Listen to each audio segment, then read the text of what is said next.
Welcome back to Satyasai English medium high school. Yesterday క్లాస్లో ఏం నేర్చుకున్నాం? స్ట్రక్చర్ ఆఫ్ ఐ గురించి నేర్చుకున్నాం. నెక్స్ట్ టాపిక్ ఉంది మనకు పవర్ ఆఫ్ అకామిడేషన్. ఏమి పవర్ ఆఫ్ అకామిడేషన్ అంటే the ability of the eye lens to adjust is focal length is called power of accommodation. Islands యొక్క ఫోకల్ లెంత్ ఎందుకు చేంజ్ అవుతుంది? ఎందుకంటే మనము దగ్గర ఉండే అప్డేట్స్, దూరం ఉండే అప్డేట్స్ చూస్తూ ఉంటాం. దూరం ఉండే అప్డేట్స్ అయితే ప్రాబ్లం లేదు, లెన్స్ అట్లే ఉంటుంది. దగ్గర ఉన్నప్పుడు అప్పుడు ఐ లెన్స్ యొక్క సైజ్ ఏమవుతుంది? ఇంక్రీజ్ అవ్వాలా, ఇమేజ్ కనిపించాలంటే. సో కాబట్టి ఏం చేసుకోవాలి? ఐ తన లెన్స్ యొక్క ఫోకల్ లెంత్ని చేంజ్ చేసుకోవాలి. ఎవరు చేంజ్ చేసుకుంటారు? ఐ లెన్సే చేంజ్ చేసుకుంటుందా? లేదు, ఇట్ సెల్ఫ్ ఏం చేసుకోలేదు. ఎవరు చేంజ్ చేస్తారు? సిలియరీ మజిల్స్ హెల్ప్ చేస్తారు. ఇంతకేమి పవర్ ఆఫ్ అకామిడేషన్ అంటే ద ఎబిలిటీ ఆఫ్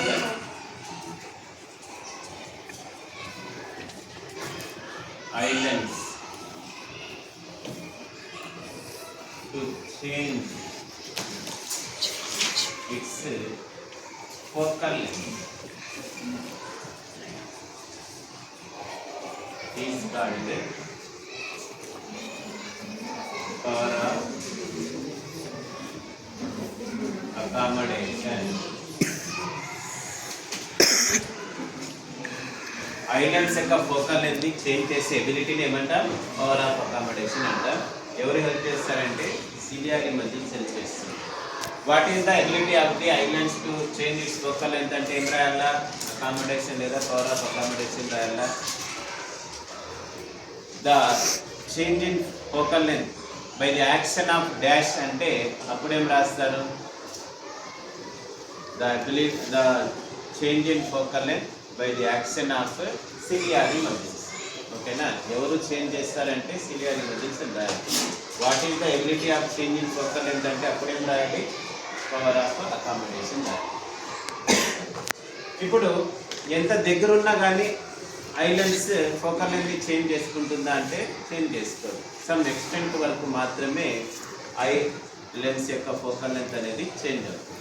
అది ఎంత అంటే నార్మల్ అడల్ట్స్ ఎంత ఉంటుందంటే అది 25 సెంటీమీటర్ ఉంటుంది. నియర్ పాయింట్ అంటాం, అంత దూరం 25 సెంటీమీటర్ వరకు క్లియర్గా కనిపిస్తుంది. దానికన్నా దగ్గర తీసుకుని వస్తే కనిపించదు. దీన్ని ఏమంటామంటే least distance of distinct vision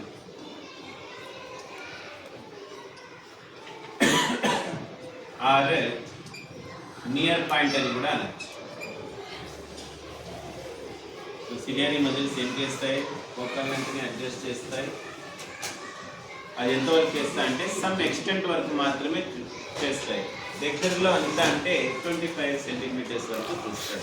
ఇక్కడ మనం డిస్కస్ చేసే ఐ యొక్క ఎవరై అంటే అడల్ట్ ఐ గురించి డిస్కస్ చేస్తాం. హ్యూమన్ అడల్ట్ ఐ 18+ ఉండే వాళ్ళ ఐ గురించి. నార్మల్గా యావరేజ్ అందరికీ నియర్ పాయింట్ ఎంత ఉంటుంది? 25 సెంటీమీటర్ ఉంటుంది. మీరు కూడా టెస్ట్ చేసుకోవచ్చు. ఇండివిజువల్గా అయితే డిఫరెంట్గా ఉంటుంది. ఇప్పుడు ఇక్కడ ఎంతమంది ఉన్నారు? మీ యొక్క నియర్ పాయింట్ 25 సెంటీమీటర్సే ఉంటుందా అంటే ఉండదు. ఎక్కువ మందికి ఏముంటుంది? 25 సెంటీమీటర్స్ ఉంటుంది. ఇండివిజువల్గా వేరే వేరేగా ఉండొచ్చు. మీ మజిల్స్ యొక్క స్ట్రెంత్ని బట్టి 15 సెంటీమీటర్ దగ్గర కూడా మీకు కనిపించవచ్చు, 20 దగ్గర కనిపించవచ్చు. ఇంకా మజిల్ స్ట్రాంగ్ ఉంటే 10 సెంటీమీటర్ వరకు కూడా కనిపించవచ్చు. ఇట్లా మీరు పెట్టుకోండి, ఇట్లా దగ్గరగా పెట్టుకోండి. చూడండి, ఇప్పుడు నేను చూపిస్తా. స్పెట్స్ చేస్తే నాకేం కనపడటం లేదు. ఇలా దగ్గర తీసుకొని వస్తా అంటే గమనిస్తున్నారా ఎంత డిస్టెన్స్ ఉందో? ఇది నా నియర్ పాయింట్. ఇప్పుడు నాకు క్లియర్గా కనిపిస్తాను. ఇంకా దగ్గర తీసుకొని వచ్చారంటే ఇప్పుడు బ్లర్ అయిపోయింది. సో ఐస్ స్ట్రైన్కి గురవుతున్నాయి, పెయిన్ వస్తుంది లైట్గా. మీరు కూడా చూడండి, కావాలంటే దగ్గర తీసుకొని వచ్చి చూడండి. వర్డ్స్ ఏమైపోతాయి? బ్లర్ అయిపోతాయి. కన్వీనియంట్గా ఉంటుంది. ఐ స్ట్రైన్కి గురి అవుతుంది, పెయిన్ వస్తుంది. ఇది ఇప్పుడు ఇది ఎంత ఉంటుందన్నా 25 సెంటీమీటర్ ఉంటుందా? ఉండదు, చాలా తక్కువగా ఉంటుంది. ఎందుకు చెప్పండి? ఎందుకంటే ఐ హ్యావ్ డిఫెక్ట్. ఓకేనా? డిఫెక్ట్స్ నెక్స్ట్ చెప్పుకుందాం. అంటే ఇక్కడ the minimum distance from the I ఎంత distance? minimum distance from the eye where the eye can see clearly, comfortably without any strain or pain is called least distance of distinct vision or near point. మీ ఐకి minimum distance, ఆ డిస్టెన్స్లో మీరు ఏం చేస్తారు, క్లియర్గా చూడగలుగుతారు, ఎటువంటి ఇబ్బంది ఉండదు. అండ్ ఐస్ కూడా ఎటువంటి స్ట్రైన్కి గురి కావు, పెయిన్ ఏమి రాదు, హెడేక్ ఏమి రాదు. ఆ డిస్టెన్స్ని ఏమంటామంటే నియర్ పాయింట్ అంటాం, లేదా least distance of distinct vision అంటాం. ఇది అన్ యావరేజ్ ఎంత ఉంటుంది, 25 సెంటీమీటర్ ఉంటుంది. అంటే మీరు రీడింగ్ మెటీరియల్ ఎక్కడ దాకా పెట్టుకోవాలా, మీరు ఈ డిస్టెన్స్లో పెట్టుకోవాలి. ఇట్లా పెట్టుకొని చదివినారనుకోండి, రాబోయే రోజుల్లో మీకు సైట్ వచ్చే ఛాన్స్ ఉంటుంది. కాబట్టి కంఫర్టబుల్గా కూర్చొని ఈ విధంగా చదవాలి. ఇట్లా కూర్చొని చదువుతూ అంటారు, పొంగిపోతూ అంటారు, ఎట్లా పడుకొని చదువుతూ అంటారు, ఇట్లా లేదు ఇట్లా చదువుతూ అంటారు పడుకొని. ఇవన్నీ చేయకూడదు. సో కంఫర్టబుల్గా మంచి పొజిషన్లో మంచి లైటింగ్ ఉండేటట్టు కూర్చోవాలి. ఇంత డిస్టెన్స్ అయినా ఉంటాం. చాలామంది చూడండి ఇక్కడ చదువుతూ అంటారు, రాను రాను ఐ డిఫెక్ట్ అనేది వస్తుంది. డెఫినేషన్ రాసుకోండి. The minimum distance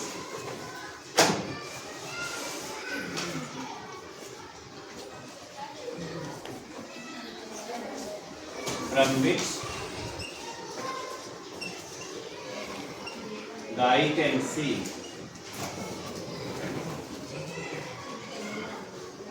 clearly, comfortably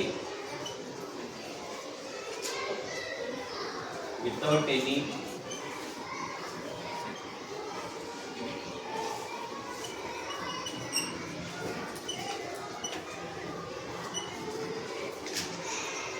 is called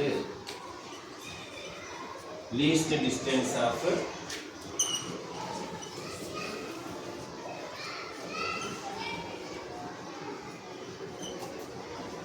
distinct vision.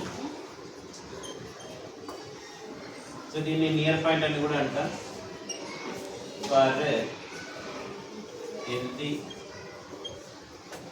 Human I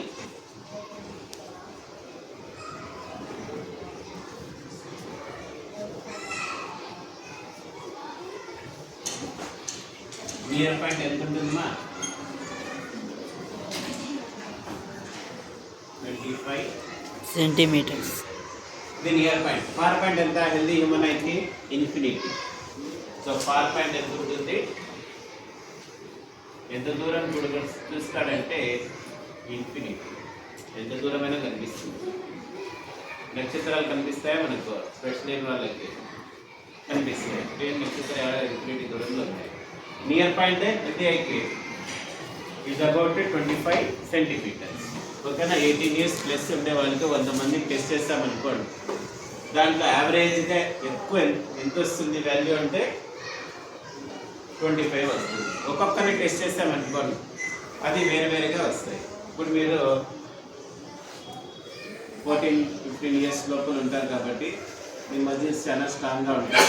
కాబట్టి మీరు ఇంకా దగ్గరలో కూడా ఏం చేయొచ్చు, బాగా మీకు కనిపిస్తుంది, ఎటువంటి స్ట్రెయిన్ లేకుండా. రాను రాను ఏమవుతుందంటే వయసుతో పాటు సిలియరీ మజిల్స్ కూడా వీక్ అవుతాయి, ఆ స్ట్రెంత్ అనేది తగ్గుతుంది. మరి నియర్ పాయింట్ హెల్దీ ఐకి అది అక్కడ వచ్చి ఆగిపోతుంది. ఫార్ పాయింట్ వచ్చేసి ఇన్ఫినిటీ. రాసుకోండి.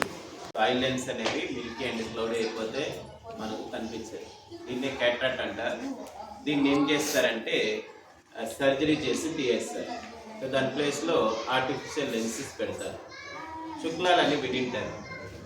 పెద్దవాళ్ళు కొంచెం ఏజ్ వచ్చిన వాళ్ళకి వైట్ అయిపోయింటాయి. ఐరిస్ బాగా గమనించినారంటే ఏందో తెల్లగా అయిపోతున్నాయి, పొరలాగా వచ్చేస్తాయి. అప్పుడు క్యాట్రాక్ట్ సర్జరీ చేసి దాన్ని తొలగిస్తారు.